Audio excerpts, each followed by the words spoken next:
Continuing in the series, A Walk Through the Bible.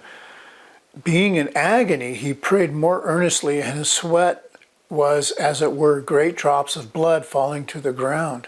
And when he rose up from prayer, he was come to his disciples. He found them sleeping from sorrow. Why is Jesus praying this? Well, the Hebrew writer explains that the beauty of Jesus being the great high priest is that he suffered in temptations and in every way that we do as humans. And a lot of people don't want this to be Jesus saying, if I don't have to die, I don't think I can do this. And I don't think he is saying that, because he says, your will, not my will. He's saying, right now, Father, I am so afraid. But it doesn't mean that he's not going to do it, or that he doesn't necessarily even not want to do it. It just means it's just an insight to the fact that Jesus, even though he may be God incarnate, is also very human. He's about to suffer one of the most excruciating deaths known to mankind.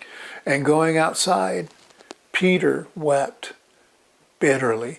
So here's Peter doing what he does. Why is he doing it? Because Jesus is not fighting. He lets them take him. They've taken him before the council, and he's the guy who cut Malchus's ear off. He wanted to fight.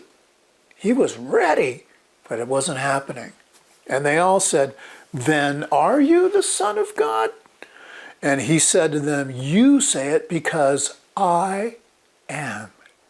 Referencing God speaking to Moses way long before this. God says, "I am." God calls himself the great I am. And they said, "Why do we yet have need of witnesses?" In other words, why are we even still talking?